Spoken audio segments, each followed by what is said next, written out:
Smart super Sundar Nemani వీక్షకులకు స్వాగతం. ఈరోజు మీకు చెప్పాలనుకున్న అంశం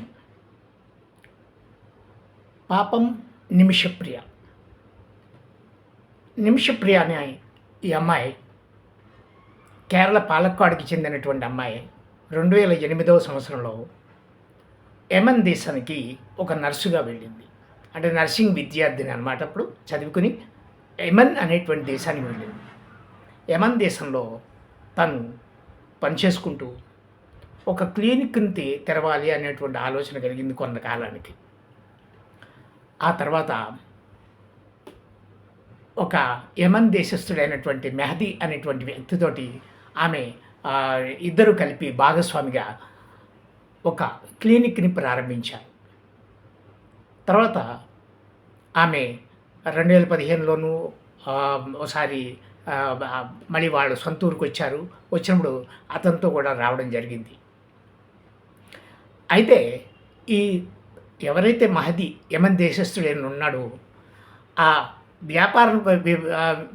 వ్యాపారాల్లో విభేదాలు కావచ్చు, ఇంకా ఆమెని రకరకాలుగా ఇబ్బంది పెట్టిన కారణంగా కావచ్చు, తర్వాత 2017 సంవత్సరంలో అతన్ని మత్తు ఇంజెక్షన్ ఇచ్చి అది డోస్ ఎక్కువ అవడం వల్ల అతను చనిపోయాడు. యెమెన్ దేశస్థుడు.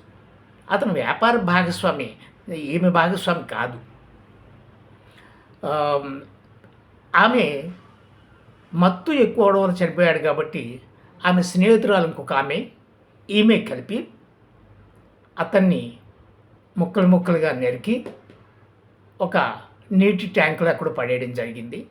తర్వాత తన పాస్పోర్ట్ తీసుకుని వెళ్ళిపోవాలనుకున్న సమయంలో అక్కడ ఆ పోలీసులకి దొరికిపోయింది. తర్వాత 2020లో ఆ కోర్టు, అక్కడ ఆ దేశ కోర్టు ఆమెకి మరణశిక్ష విధించింది. ఈ మరణశిక్ష రేపు అమలు చేయాలి అనేటువంటిది. బుధవారం రేపు 15వ తారీఖు 16వ తారీఖు అమలు చేస్తున్నారు యెమెన్ దేశంలో. యెమెన్ రాజధాని సనా అనేటువంటి జైల్లో ఆమె ఉంది. ఆ రాజధాని జైల్లో ఉంది. సనా రాజధాని జైల్లో ఉంది. అయితే ఇప్పుడు మనకి సాధారణంగా ప్రభుత్వాలకి మనకు కొన్ని ఉంటూ ఉంటాయి. ఈవెన్ వాళ్ళకి మనకి దౌత్య సంబంధాలు అవి ఉంటూ ఉంటాయి. తద్వారా ఇలాంటి వాటి విషయాల్లో కొంచెం మన ప్రభుత్వం జోక్యం చేసుకుని తర్వాత అక్కడ ప్రభుత్వంతో మాట్లాడి మరణశిక్షను యావజ్జీవ కారాగార శిక్షగా మార్చడం ఇలాంటివి అవి చేస్తూ ఉండాలి. కానీ అక్కడ సరైన ప్రభుత్వం లేదు. హౌతీలో హ్యాండ్ ఓవర్లో ఆ రాజధాని ఉంది, మొత్తం ఆ దేశం ఉంది, యెమెన్ దేశం ఉంది. సుస్థిర ప్రభుత్వం అన్నది లేదు, హౌతీల హ్యాండ్లో ఉంది.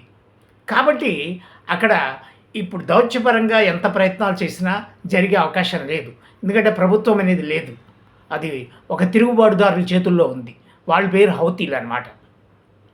ఇప్పుడు అనేక రకాలుగా ప్రయత్నాలు చేశారు, కానీ పెద్దగా ఏది కూడా ఫలితాన్ని ఇవ్వటం లేదు. ఆమె మరణశిక్షను ఆపడానికి పెద్దగా ఉపయోగపడటం లేదు.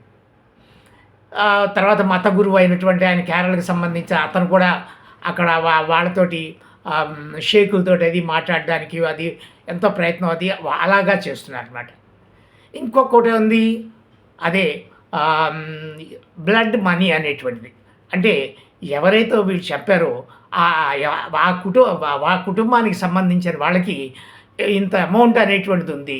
ఆ అమౌంట్ని పే చేస్తే వాళ్ళు తీసుకుంటే వాళ్ళు ఓకే అంటే అది తీసుకుంటే తద్వారా అది మరణశిక్షను ఆపుకోవచ్చు. అక్కడ అలా ఉంటుంది. కానీ అదంతా మరి జరిగే పరిస్థితి అయితే అది ఏమైనా లాస్ట్ మినిట్లో ఆగచ్చు, లేదంటే ఈ మరణశిక్ష అనేది తప్పకపోవచ్చు. బ్లడ్ మనీ అంటారనమాట. అంటే నేరం చేసిన దానికి బదులుగా కొంత డబ్బుని ముట్టజెప్పి తద్వారా బయటపడ్డం అన్నమాట. కానీ ఇవన్నీ చేయాలి అన్నా కూడా దేశం కాని దేశం అయిపోవడం, సరి అయినటువంటి సుస్థిరమైన ప్రభుత్వం కాని దేశం కావడం, తర్వాత ఎవరైతే కుటుంబ సభ్యులు వాళ్ళు కూడా ముందుకు వస్తేనే జరుగుతుంది, లేకపోతే అది కూడా జరగదన్నమాట. సో ఈ నిమిషప్రియ అనేటువంటి అమ్మాయి ఇలా దేశం కాని దేశం వెళ్ళి అక్కడ ఏదో ఉద్యోగంతో సంపాదించుకోవాలని లేదా ఒక క్లినిక్ పెట్టాలని అనుకుని అంతా బాగానే ఉంది. కానీ ఇలా అక్కడ భాగస్వామి సరైన వ్యాపార భాగస్వామి దొరకకపోవడం వల్ల అతను అనేక ఇబ్బందులకు గురి చేశాడు. తన పాస్‌పోర్ట్ అది గుంజుకున్నాడు.